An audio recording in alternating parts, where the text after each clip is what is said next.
se ha encargado en los últimos años de atender los daños a la salud por desastres en el Estado. Formo parte del staff del señor secretario de Salud, el doctor James Gómez Montes, y como integrantes de la Comisión de Seguridad e Higiene del ISSSTE nos solicitaron tratar de orientarlos, tratar de darles fomento a la cultura laboral de la prevención y de que en caso de un desastre pues podamos estar preparados en lo más torácico, en lo más básico, para poder salvar la vida en primer lugar, los bienes y el entorno ecológico, y podamos tener argumentos de cuando un desastre se nos presenta. Hubiera sido muy simple, demasiado sencillo poder nada más ubicarme al programa de protección interno y decirles el programa tiene estos componentes, tiene esto, pero pensamos que quedaría incompleto, que quedaría inconcluso y que no tendríamos una precisión adecuada para poder establecer qué es lo que tenemos que hacer y cómo lo tenemos que hacer. Bueno, miren, este es el territorio nacional, que espero que lo vean bien, y obviamente tenemos toda una serie de riesgos. Lo primero que quiero que se ubiquen es que tenemos una serie de riesgos variados y que muchas veces la persona, el ciudadano común y corriente, lo ignora, y como dice el dicho, el que nada sabe, nada teme. Entonces, quiero comentarles que todo el litoral del Pacífico, que es donde estamos ubicados, tenemos las 6 probabilidades de tener un desastre. El primero, estamos frente a la placa de Cocos, que hay una subducción con el continente y obviamente somos una región de temblores. Estamos ubicados en el cinturón de fuego, en donde se presentan el mayor número de volcanes y la mayor actividad sísmica del país. Y obviamente dentro de este contexto, México y el estado de Chiapas están considerados como una zona de alto riesgo para los desastres. Estamos enfrente de la matriz formadora de huracanes número 3 en el Mar Caribe, que hace muy susceptible de que la región sea afectada por huracanes. Y yo creo que todos recordamos el stand y recordamos todos los que nos han pasado, con un costo súper grande, con pérdida de vidas, con pérdida de las casas habitación, de los lugares de trabajo, de los campos de cultivo, en fin. Tenemos 2 volcanes activos en el estado.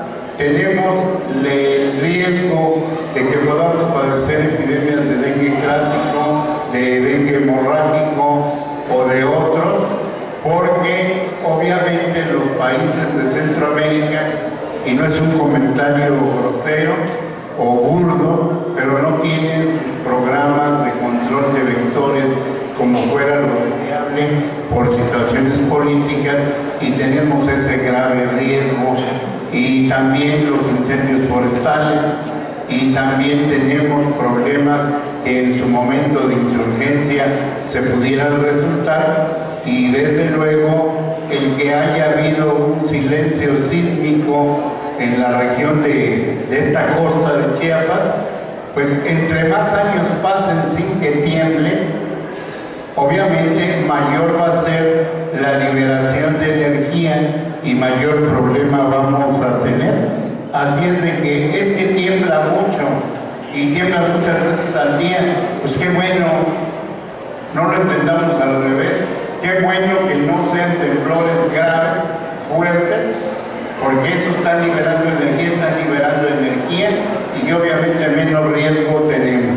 Los americanos le llaman gaps a los silencios sísmicos, y cuando hay silencios de 10, 15 o más que no hay un temblor, obviamente cuando viene es de una magnitud inconmensurable, fuerte. Así es que no tengamos el temor de que tiembla constantemente, porque por un lado es favorable. Aquí quiero hacer mención que los desastres los tenemos que medir por la gravedad de la repercusión de salud pública, por la naturaleza inusitada y la posibilidad de que se vuelva a presentar. Entonces, ¿qué podemos tener en un desastre en nuestro centro de trabajo? Podemos tener brotes de enfermedades infecciosas, intoxicaciones, enfermedades químicas y enfermedades reemergentes. ¿Y cuál es una enfermedad reemergente? Y los que no lo hayan vivido pues van a pensar que estamos exagerando la nota, que queremos ser amarillistas, pero recuerden la influenza que acabamos de pasar, sobre todo la gente que tuvo algún deceso en la familia, en algún amigo. Quiere decir que en cualquier momento, por situaciones biológicas, situaciones de pobreza o demás, se nos puede volver a presentar una enfermedad reemergente, y que tenemos que estar muy atentos para que esta situación no sea de este tipo.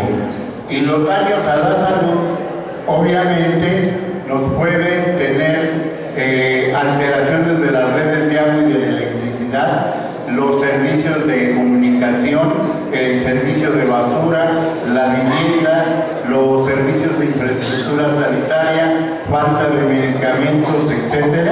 Y por esa situación, en los lugares de trabajo es de obligatoriedad. No es si nos gusta, si nos atrae, si lo queremos hacer o no lo queremos hacer.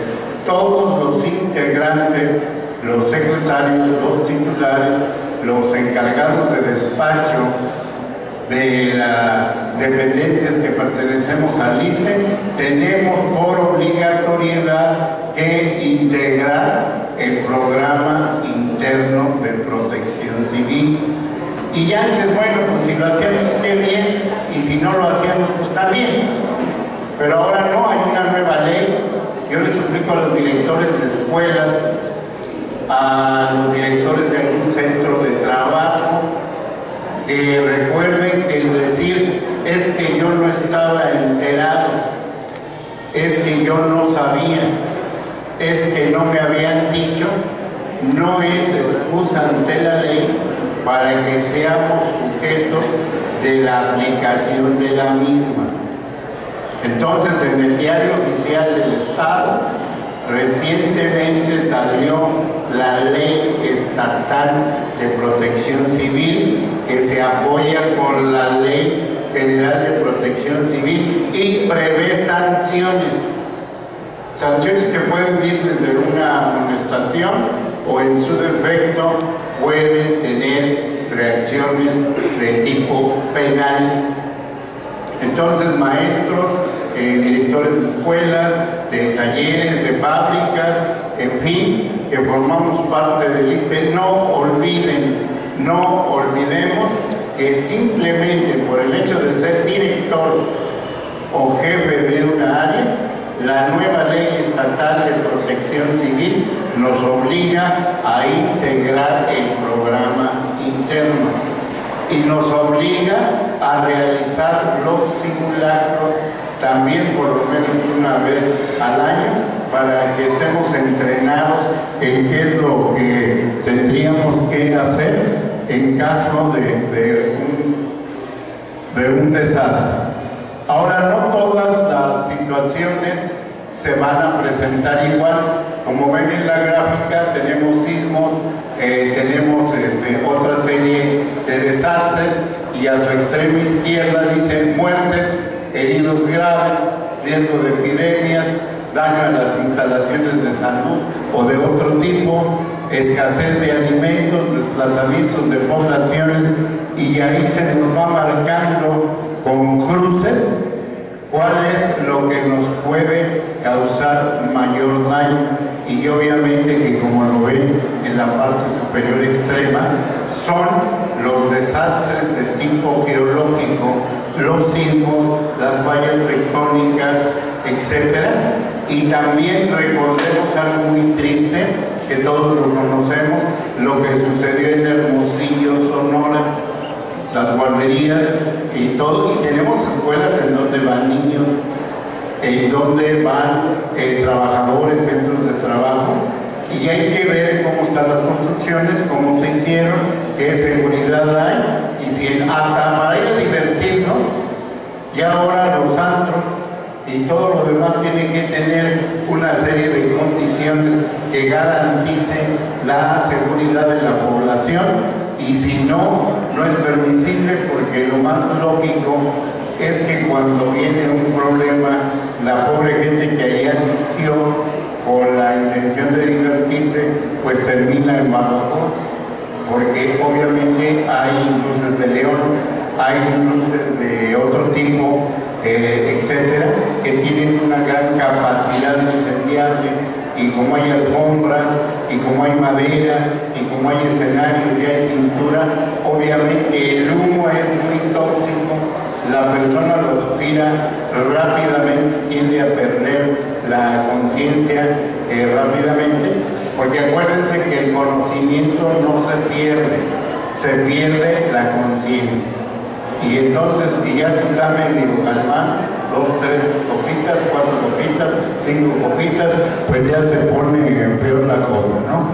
Entonces, este es el primer punto que quiero que recuerden. No todos los desastres se van a comportar igual y nos van a dañar de la misma manera. El primer punto que les pido es que donde esté su escuela, su centro de trabajo, el centro de diversión, vean, hay gasolineras cerca, hay depósitos de gas LP cerca, hay alguna otra situación que en su momento puede explotar o pueda tener problemas. Lo vimos en Tuxtla el jueves pasado, no se había suscitado, una pipa con combustible se estrella camino a San Fernando y causó una gran tragedia. ¿Por qué? Porque no estamos sumamente preparados para los desastres químicos. Y todos los que han viajado en carretera saben que no estoy mintiendo. Es un sinnúmero de pipas, de trailers, etcétera, que van cargados con explosivos, con gasolina, con amoníaco, con tiner, con etcétera, y que vamos, en una población a veces se paran a descansar los operadores, en fin, y podemos tener la liberación de agentes graves. Y entonces hay el momento en que nos tenemos que evacuar. Tenemos que tener en el sector salud. ¿Y por qué en el sector salud? Porque son el que nos toca atenderlos cuando viene el desastre, cuando viene el problema, cuando se tienen que integrar los refugios temporales. No le vamos a preguntar, ¿trae usted su hoja verde o su hoja roja del ISSSTE? ¿Trae usted su hoja del Instituto Mexicano del Seguro Social? No. Para nosotros no hay raza, no hay credo, no hay color, no hay sexo, y obviamente tenemos que atender a todos en los albergues, los cuales afortunadamente en el estado tenemos 1082 listos, y en su momento pueden admitir o podemos atender a más de 300,000 personas. Y les tenemos que dar alimento, les tenemos que dar atención médica, atención psicológica, les tenemos que prevenir para las enfermedades prevenibles por vector, como es el dengue, la oncocercosis, el paludismo, etc. Y también tenemos que ver que la gente que perdió en minutos o en segundos su casa, sus muebles, sus hijos, su esposo, su esposa, pues obviamente su capacidad emocional está rebasada. Y obviamente tenemos que ver si no tiene temporalmente una alteración de tipo psicológico. Aparte de eso, tenemos que prevenir que los mercados, las fábricas de hielo, las fábricas de agua purificada, los expendedores de alimentos, los expendios que venden alimentos, estén trabajando en condiciones que nos permitan hacerlo bien. Y si en situaciones de paz de tranquilidad tenemos problemas, hemos tenido brotes alimenticios, comunidades que tienen hepatitis, comunidades que presentan brotes de otras enfermedades. Pues obviamente que para eso tenemos que tener una coordinación muy especial con todas las instituciones de salud, y quiero decirles que asumimos con mucho gusto la responsabilidad de coordinar al sector salud, y obviamente lo hacemos en base a la ley. La Ley General de Salud dice en su artículo 183 que la Secretaría de Salud, en caso de emergencia grave que perturbe o ponga en amenaza la vida de la población, tomará el mando de inmediato y tendrá que hacer uso de todos los recursos, de todos los vehículos, de todas las instalaciones, de toda la comunicación, para que podamos llevar un control adecuado de lo que se presente. No quiere decir que mandemos más o que mandemos menos que el sistema de protección civil, no vayamos a confundirnos. El sistema estatal de protección civil y el nacional son los coordinadores globales del programa de atención de desastres. ¿Y qué mayor desastre puede haber que un sismo, en donde se están cayendo las cosas, los plafones, en fin? Si como ahorita hay que empezar a temblar y empezar a hacer cualquier cosa, pues obviamente el ser humano pierde la ubicación, pierde la cordura y empieza a salir el estampida, a ver a dónde se va a esconder, y ahí se pierde la caballerosidad. Si es dama, si es niño, además hay que salir. Y si se cayó y lo pisaron o lo maltrataron, pues mala suerte, ya le tocaba, decimos en México. Cuando por eso tenemos que tener una situación perfecta. Por ejemplo, a mí me llamó la atención que tenemos una concentración de 50, 60 o más personas y no vi afuera una ambulancia que estuviera atenta por si alguno de ustedes tenía un accidente, tenía una lesión o se ponía mal. Yo no sé si alguno sea diabético, si alguno es hipertenso, se le olvidó el medicamento, etcétera, y si se pone mal, pues lo vamos a tener que sacar cargando, o en lo que llamamos a la ambulancia y bien. Entonces, recomendar que en todos los eventos debería de haber por lo menos una ambulancia, y que nosotros aquí en Tapachula tenemos una ambulancia, o 2 o 3 o 10 o 20, y que en cuestión de que nos la soliciten para que con mucho gusto estemos velando por cualquiera de ustedes que le pueda pasar a él. Las damas traen sus zapatillas muy elegantes y se nos pueden caer en los escalones, y de aquel que llamamos a la cruz, en fin, etcétera, ¿no? Entonces, esa es la situación que quiero que tomen muy en cuenta, y tenemos que ver que tiene que ver la atención psicológica, el control de vectores, el saneamiento básico, la promoción de la salud, el laboratorio de salud pública, control de vectores y acciones de salud pública. Quiero decirles que no son pocos los desastres ni las situaciones que hemos tenido que enfrentar, y en este cuadro que ven ustedes es donde podemos y tenemos en un periodo de muchos años el cómo se han presentado y cuáles para los tenemos que preparar para atenderlo, y desde luego también en los últimos años cuáles son los tipos de desastre que más nos han afectado. Y aquí en Chiapas el que más nos afecta son las inundaciones, los huracanes, las tormentas tropicales, etc. Y desde luego tenemos que tener una respuesta adecuada, y que no nos vamos a preparar en el momento. Es decir, ahorita el Instituto de Salud está haciendo la vigilancia epidemiológica de todo el estado, y estamos llevando el control en nuestros servicios de hospitales, los servicios de urgencia, de qué está pasando, para que en un momento dado sepamos a qué nos vamos a enfrentar. No vamos a empezar ahorita a hacer el conteo.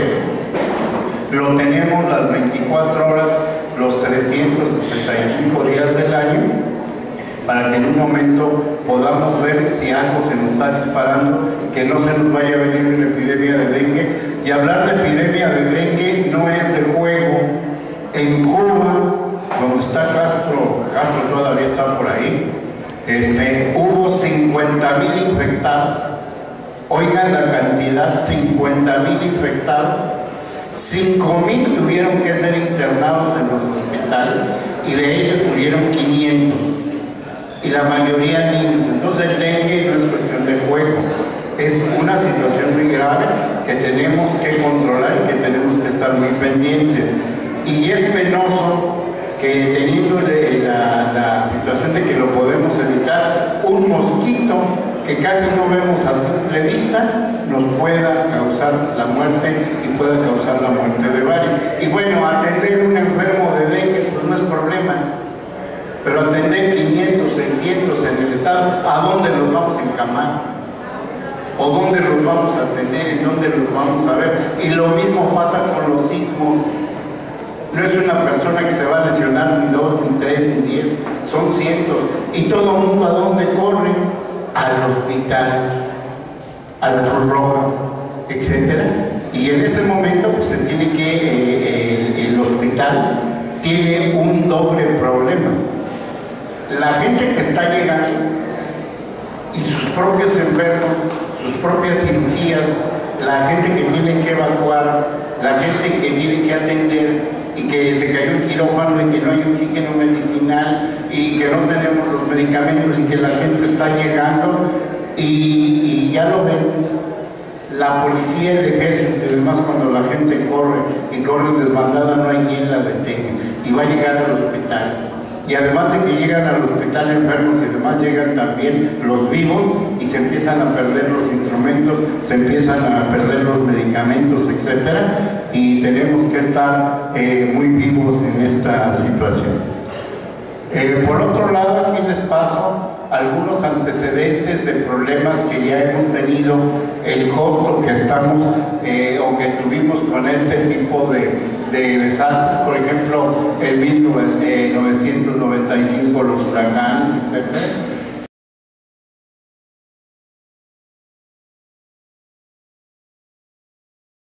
En 1997,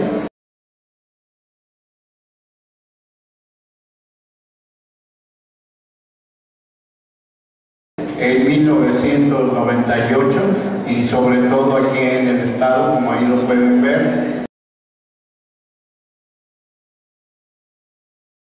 En el año 2000,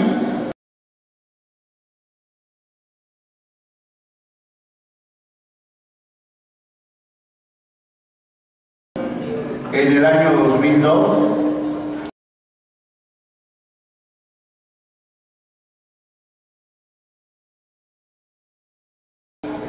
en el año 2002 otra vez,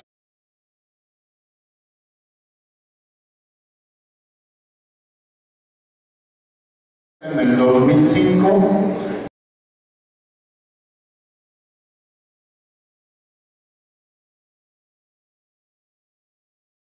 en el 2007,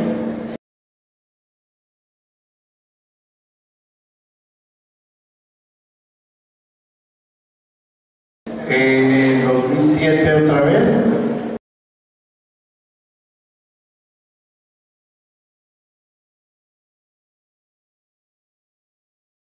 y así como lo ven, es una serie de situaciones en donde lo más frecuente son las heridas, son las infecciones respiratorias agudas, las enfermedades diarreicas.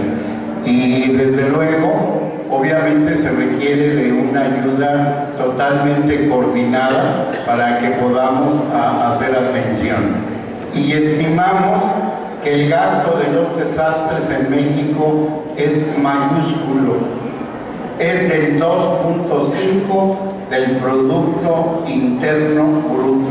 Es una barbaridad de miles de millones de pesos que se gastan en atender los desastres en el país, con el cual se pudieran hacer otras cosas.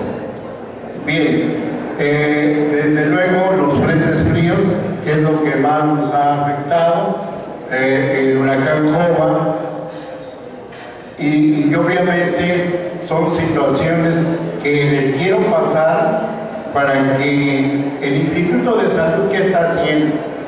Pues la oficina a mi cargo, el área de epidemiología y el área de control de regulación sanitaria, las 24 horas estamos pendientes de lo que pueda pasar, estamos pendientes de los periódicos, estamos pendientes de la televisión, estamos pendientes de toda la situación para de inmediato reunir en Tuxtla el Comité de Atención de Emergencias, comunicarlo, y ahí por ejemplo hay un representante de salud, de educación, etcétera, de la industria y demás, para que les avisen a sus agremiados que puede haber un problema. Entonces, ¿qué tenemos que hacer? La casa de cada quien, el Sistema Estatal de Protección Civil recomienda que tenga su plan interno, que cada familia tenga su plan para que en su momento recuerde las actas de nacimiento, los títulos de propiedad, las copias y todo eso en una carpeta segura, con plástico, para que no se moje y en su momento se la puedan llevar. Número 2, cuando les diga el Sistema Estatal de Protección Civil que ya hay que irse, no hay que meditarlo 2 veces, hay que irse. Y hay que irse por eso con los documentos básicos y cómo vamos a llevarlos. Estando en las ciudades, ¿qué tenemos que hacer en las ciudades? Fíjense que pasa algo muy curioso por nuestro nerviosismo. Saturamos las líneas telefónicas de inmediato. ¿Por qué? Porque, por ejemplo, el compañero está en su trabajo, la familia de él se preocupa qué le pudo pasar a él. Si estaba en la escuela, estaba en el trabajo, si se cayó, si se lesionó, si iba en trayecto. Y él se preocupa por la esposa, los hijos, etcétera, a dónde están. Y nunca tenemos la prevención de decir, bueno, si sucede un sismo, si sucede una inundación, si sucede esto, hijo, hay que comunicarnos a tal teléfono o vamos a verlos en tal parte y hay que tener una tarjetita pequeña, qué tipo de sangre tenemos. Ese es algo básico, indispensable. Es alérgico a la penicilina, es alérgico a la tetraciclina, tiene algún problema de salud, en cambio cargando unos pequeños datos y con los teléfonos más indispensables se derrumbó el planetario. Bueno, y este cliente, que en esta se conocen entre ellos mismos, y este cliente dice, no, no trae ninguna identificación, pues a lo mejor es asistente de Chapo Guzmán, etc. Bueno, o trae su papelito que dice Roberto Hernández, tal, y teléfono, y en caso de accidente llamar a... Entonces, les recomiendo, les pido, les suplico, les imploro, tengan su plan familiar. ¿Para qué? Para que en un momento que algo suceda, donde nos vemos o donde nos comunicamos. Inclusive a mí me ha tocado asistir, que viene gente, por ejemplo a Tapachula, pues viene gente del Estado de México, de Sonora, de Chihuahua, etcétera, y que luego solamente la Cruz Roja Internacional nos apoya para que podamos ver quién era o de dónde venía. Y esto que ustedes tal vez dirán, está medio chatarrón, como que a lo mejor se paró muy temprano. Lo hemos visto cuando tenemos otro problema en los desastres. ¿Qué vamos a hacer con los cadáveres? Imaginemos que en su centro de trabajo hay un sismo muy grande, hay muertos, ¿y qué vamos a hacer? Y si son usuarios de un servicio y no se conocen, y a nadie nos gusta que a un familiar que se perdió, que ya no se supo, que está desaparecido, lo entierren en la fosa común, ¿verdad? Entonces tenemos que tener siempre alguna situación de que podemos tener cadáveres y cómo lo vamos a manejar mientras llega la ayuda. Y ustedes me van a decir, doctor, pero eso es en los pueblitos chicos. No es en los pueblitos chicos. Si ahorita yo les dijera, hubo un desastre en Tapachula y hay 1000 muertos, y yo pido 1000 bolsas para cadáveres, ¿a dónde las voy a conseguir? ¿De dónde las voy a obtener? Son 1000 bolsas, y cada bolsa tiene que ser hermética, tiene que tener su cielo de presión. para que no se caigan líquidos y demás, en dónde voy a depositar los cuerpos, quién los va a identificar y cuánto tiempo voy a esperar para que, si en un momento dado no los identifican, los podamos tener otro tratamiento para los cuerpos. Entonces también acuérdense que puede haber problemas de ese tipo. Adelante. Es decir, el programa interno de la Secretaría de Salud del Estado y Federal y de todas las dependencias no es qué modelo nos gusta, cuál nos atrae, tiene que ser con el modelo de la Secretaría de Gobernación, que es la coordinadora global del Sistema Nacional y Estatal de Protección Civil. Y obviamente el programa de interno tiene que tener simulacros, y esto es muy importante, compañeros. Yo tengo entendido que el licenciado Mario Pinto Telespacha ha estado formando los comités de las escuelas primarias, secundarias, etcétera, y que le ha dado viveza a eso, y tenemos que hacer simulacros, porque si nos la pasamos con la teoría y la teoría y la teoría, vamos a ser toreros de salón. Pues nunca hemos toreado el toro en vivo, y dicen que no es lo mismo ver los toros que torearlos. Entonces tenemos que tener simulacros para entrenarnos, porque si no todo será muy bonito y bla bla bla y bla bla bla, pero si no, ¿cómo vamos a salir? ¿Cómo vamos a correr? ¿Qué vamos a hacer en caso de esto, en caso del otro? Pues obviamente para eso son los simulacros, y obviamente se tienen que hacer con base a una guía. Lo que les estamos pidiendo, como lo ven, es que el titular o director de la casa de estudio, del taller, de la fábrica, de la dependencia que sea, es el responsable del programa interno de protección civil. Y ya expliqué que por ley lo tiene que aceptar, ¿de acuerdo? Y tiene que haber el responsable de la unidad administrativa o del nivel administrativo que se trate. Ojalá no haya administrativos y no vayan a pensar que estoy hablando mal de ellos, pero son los no hay. Llego, oye, voy a, no hay. Oye, que mira que no hay dinero, no hay presupuesto. Y ya los trabajan porque no hay. ¿No? Entonces, el administrativo a veces dice, bueno, esa es cuestión del director, yo soy el administrador, la administradora, no. Actualmente la unidad interna de protección civil es el director, pero tiene corresponsabilidad con los titulares administrativos o de recursos humanos. No es nada más el director o la directora.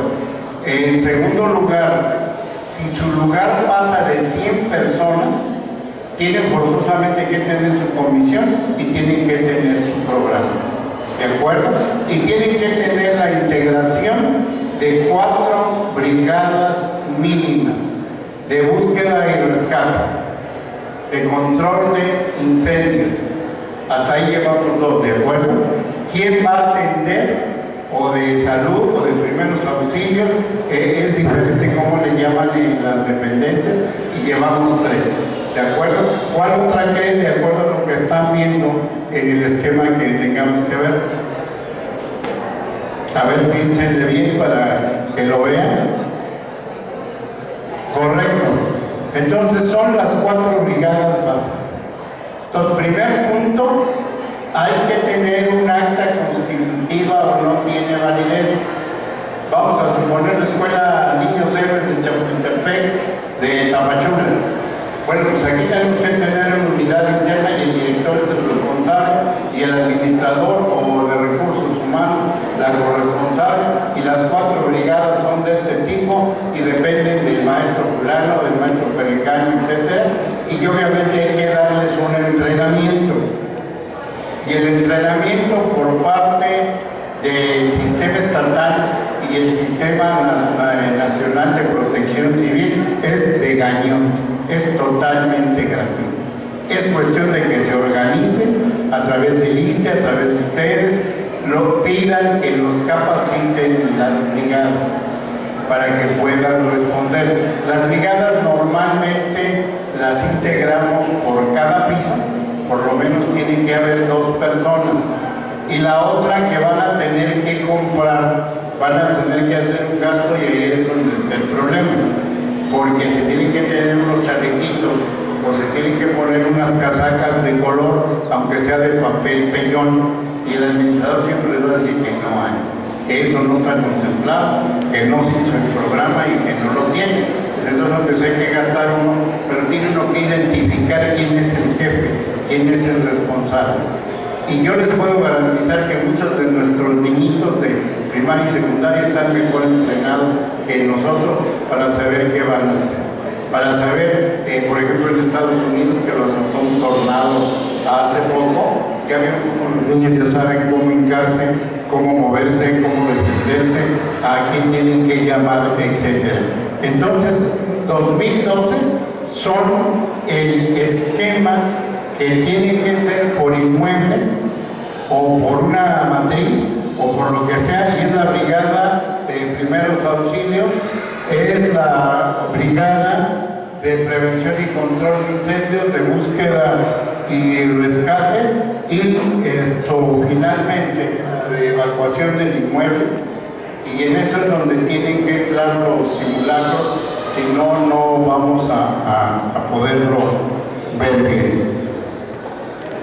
Desde luego, ahí es más larga la lista, son una serie de requisitos que tiene que tener toda unidad interna de protección civil, antes, durante y después, y tenemos que tener los planos de la escuela, los planos del centro de trabajo, y ya Protección Civil nos está exigiendo que tengamos el plano topográfico, el plano geográfico y de las estructuras. ¿Por qué? Porque vamos a suponer esta parte, esa barra en el plan original no estaba, pero es que es de tabla roca y se quita, sí, pero no estaba. Y entonces ahí Protección Civil ahora también les exige que si se va a hacer una escuela, se va a hacer un hospital, se va a hacer algún otro elemento, tenga que tener la autorización de Protección Civil, o esa es su cuenta y riesgo. ¿Y por qué? Porque hoy es que quiero hacer un centro de salud, quiero hacer un hospital, y las autoridades municipales en general, ¿y qué necesitan? Un terreno. Bueno, pues le daban el peor terreno, pegado al río, arenoso, montañoso, piedroso, y pues es dado y no va a haber de dónde cobrar ni nada, y se construyeron hospitales y todo, centros de salud en lugares en donde es un riesgo constante. Entonces ahora, por ejemplo, el nuevo hospital de Tuxtla va a tener una planta. Se trata de que los hospitales sean de una planta, para que no se caigan, para que no haya problema, y las escuelas y todas iban a tener que ir siendo, y se están pidiendo los dictámenes de Protección Civil. Tenemos que tener la documentación del inmueble en su totalidad, tenemos que tener obviamente la señalización como esa que está ahí, y Protección Civil llega y le dice, a ver, no es el color que yo lo quiera tener, tiene que ser color de prevención, de evacuación, etc. Tienen que tener sus medidas y tienen que tener su simbología, y si no tienen sus señalamientos, lo más seguro es que les van a hacer un documento y les van a dar un tiempo para que lo hagan, y si no lo hacen en ese tiempo, pues les van a dar otro, pero ya mucho, muy reducido, y si no lo hacen les van a aplicar un pliego de responsabilidad. Así de simple, así de sencillo. Y obviamente, bueno, pues yo soy el director, no tengo recursos, y que venga el supervisor y que venga esto y que le va a llegar al secretario a Tuxtla, pero de cualquier manera va a ser una situación que se tiene que implementar y que se tiene que hacer. Y también tenemos dentro de todo esto otros cuadros que nos dicen cómo tenemos que tener todos nuestros dispositivos. Y entonces obviamente también vienen las funciones, válgase la redundancia, de todos los funcionarios. Es decir, yo como director, ¿qué voy a hacer en caso de un sismo, en caso de un desastre, en caso de que tenga que haber una evacuación? Pues usted, señor director, lo que va a hacer es guardar la calma, ponerse su casaca o su ropa distintiva para que las personas a su cargo entiendan que usted es el jefe que asume la responsabilidad. Usted tendrá que llamar al Sistema Estatal de Protección Civil, tendrá que llamar al Sistema de Seguridad Pública, tendrá que llamar a bomberos, tendrá que llamar a los cuerpos de apoyo para que le brinden las funciones y lo que usted pueda necesitar, buscar salvar la vida, el entorno y demás de los aspectos de las personas a su cargo. Y desde luego también van a tener que hacer un acta, un informe de qué se dañó, qué no se dañó, etc. Y desde luego ese informe se tendrá que emitir comúnmente con los 4 titulares de las brigadas que deben de rendir su informe. Y si obviamente hay un daño, hay alguien que se cayó, alguien que se lastimó, alguien que lamentablemente murió, pues tenemos que llamar al Ministerio Público, o no es así. Y obviamente el levantamiento de cadáver, etcétera, etcétera. Y esas son las responsabilidades que tenemos que tener en el programa interno de protección civil a nivel del director, a nivel de cada jefe de brigada, a nivel de cada participante, y desde luego tenemos que tener una metodología para que podamos revisar los daños. Yo les aconsejo, de acuerdo a los últimos conocimientos, que lo dividan en 3 áreas, cómo van a evaluar los daños. Es decir, daños estructurales, daños no estructurales y cómo está capacitada la gente. Los estructurales son si se cayó el muro, si se cayó el repello, etcétera. Por ejemplo, en un hospital, si el quirófano está bien, si no se cayó la lámpara, en fin. Los no estructurales, aunque ustedes no lo crean, son los que más matan personas, porque nunca tenemos la televisión fija.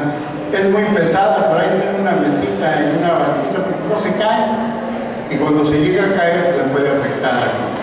Las lámparas los tenemos a veces sin tapones, sin enchufes, tenemos las tomas de corriente eléctrica también muy aventuradas, y pues obviamente los aspectos estructurales, los no estructurales, y capacitar a nuestro personal.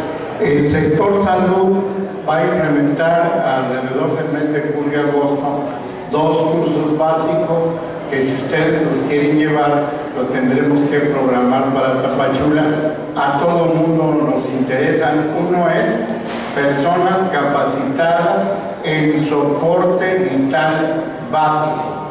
Es decir, la persona se está muriendo, necesita una atención, lo tenemos que sacar del paro cardíaco, o está entrando en un paro cardíaco o broncoaspiró y demás, sin ser médicos, sin ser técnicos en urgencias médicas. ¿Qué es lo que tenemos que hacer en ese plan de soporte vital básico para que podamos salvaguardar la vida del compañero, de la compañera, del familiar que en un momento se puso mal? Y el otro curso que vamos a dar también es de primeros respondientes, que obviamente pues va a ser con instructores, va a ser con la participación de la Cruz Roja, del ISSSTE, del ISSSTEIS y demás, y va a ser gratuito. Pero no va a ser un curso de las academias Patito, va a ser un curso real, cómo se llama la persona, etcétera, su fotografía, la asistencia del curso, y se va a tener que hacer un examen, porque yo no puedo decirle, por ejemplo, al compañero, pues ya eres un primer respondiente y todo está muy bien, y no va a poder saber cómo realmente salvar una vida.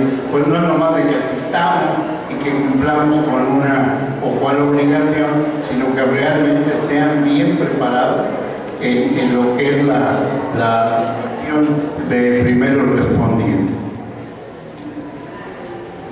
Más adelante quiero comentarles que obviamente este es el equipo mínimo ideal que tendríamos que tener tratándose de las oficinas, escuelas o inmuebles diversos. esta sería una parte de la lista. Y desde luego también quiero comentarles, sobre todo a los directores, señores maestros, no sé si tengan asegurados sus inmuebles o si la Secretaría de que dependen los tenga asegurados, y les voy a explicar por qué. Si se caen y es de la Secretaría de Educación Pública Federal o Estatal o de algunas de las dependencias, el Fondo de Desastres Naturales Federal, si son federales como nosotros, va a pagar la primera vez el 100%, lo va a restituir íntegro, todo, por lo menos como estaba antes del problema. Si viene una segunda vez, la Federación a través del FONDEI y las reglas de operación nos va a dar el 50% y tendrá que ver el Estado o la gestión que se haga para que se ponga el otro 50%.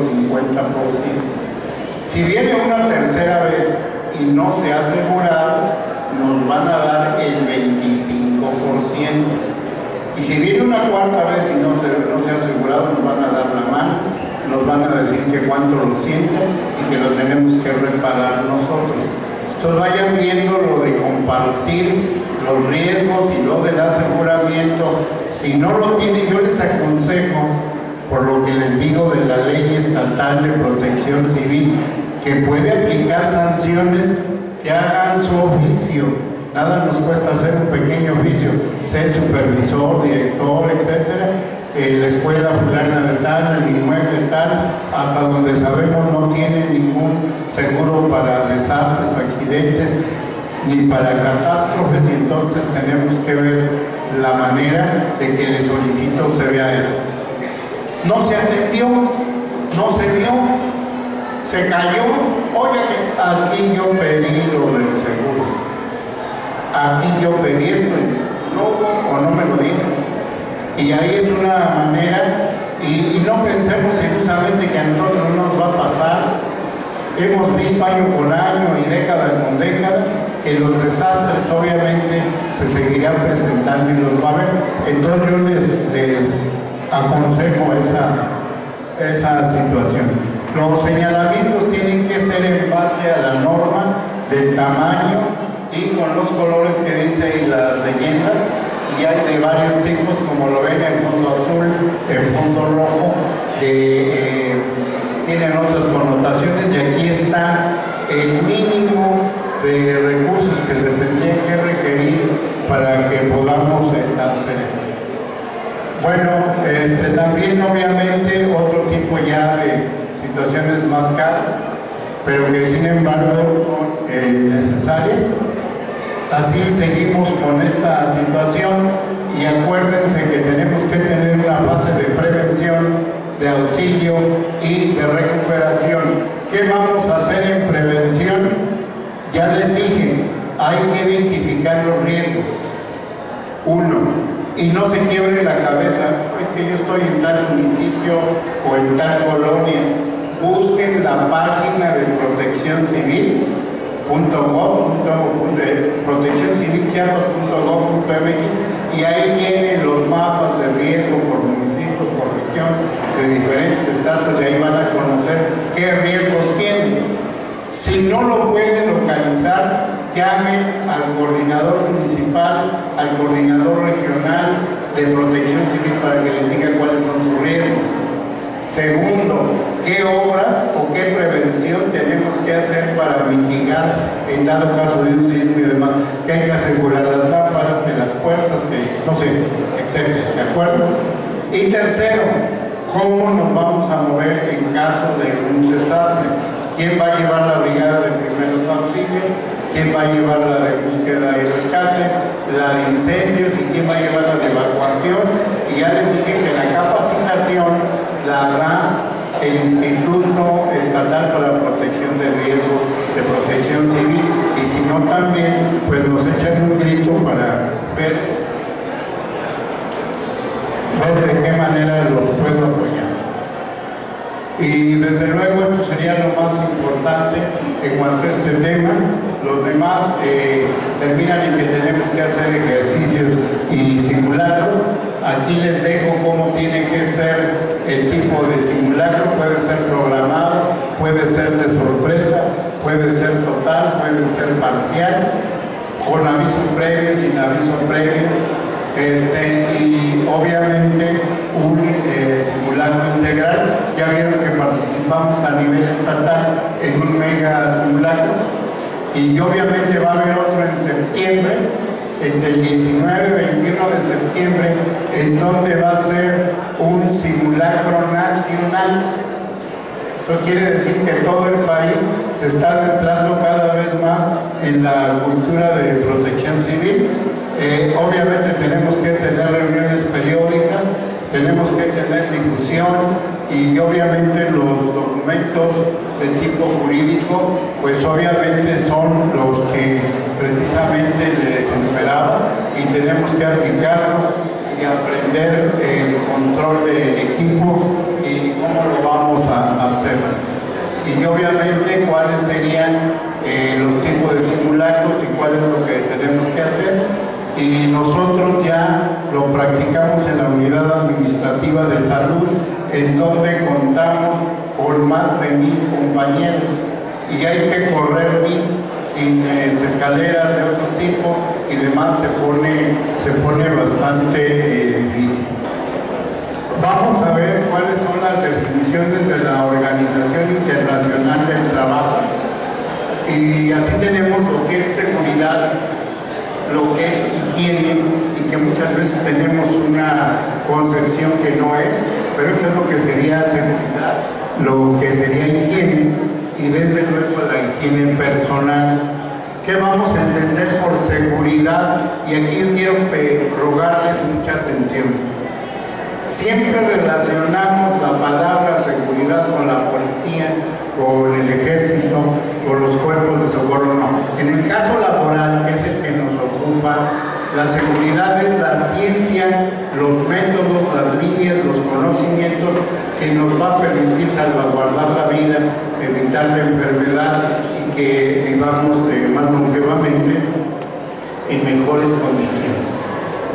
Y la higiene, la aplicación de todos los métodos que nos puedan servir para que tengamos limpieza, tengamos presentación y evitemos la transmisión de enfermedades transmisibles o no transmisibles, o infecto o contagioso.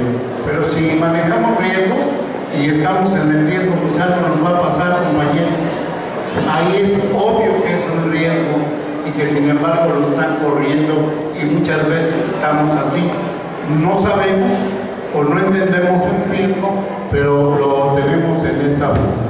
Y obviamente las carreras de automóviles y demás también obviamente es un riesgo que va a terminar en una tragedia.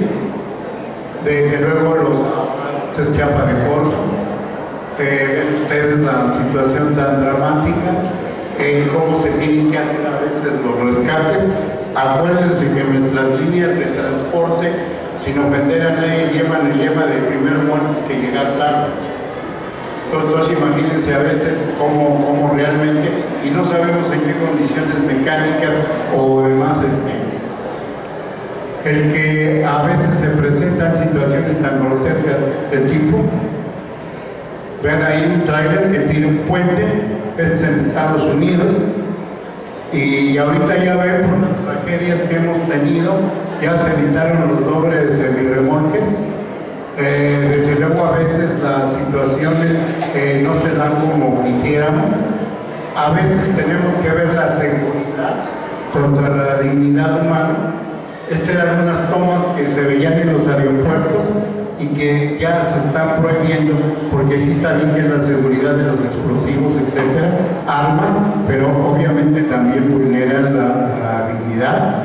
El que a veces no tenemos todo el recurso que se quisiera. Ahí mostramos una disqueambulancia, y es de mi familia de salud, pero no es una ambulancia, es una pick-up con una cabina hechiza, no es una ambulancia real. Obviamente a veces suceden estas cosas en la carretera, que esta sí es una unidad. Tenemos una ambulancia de terapia intensiva que obviamente sí, inclusive se pueden hacer operaciones de algún tipo, ¿no? El que a veces se tiene que hacer así no lo veo nada estético. El que obviamente hemos participado a lo largo del tiempo en cuestiones de seguridad para los trabajadores y que obviamente estamos en... Y miren, así manejan nuestros conductores, así llevan a Jesucristo. No, hay que llevarlo y a ver cómo le va. Ahí tienen esa situación, una bicicletita para una persona bastante alta. Aquí, al que le guste el licor y todo, vean nomás cómo está la situación. Aquí es una seguridad del campo, es churrigueresca, claro, lleva ahí su mulita, su burro, va corriendo y le está viendo la seguridad vial. Aquí va a chocar con la pared el que va viendo a la muchacha en Inglaterra. Y obviamente una bolsa de seguridad, como lo ven ahí en el caballo, etcétera. Desde luego situaciones de este tipo que están multando al motociclista y obviamente esto sería todo. Ya están los ponentes, empecé un poco tarde, espero no los haya aburrido, les agradezco su atención y para desorientarlos o dejarlos peor que como vinieron, dejo mis teléfonos y todo. Mil gracias.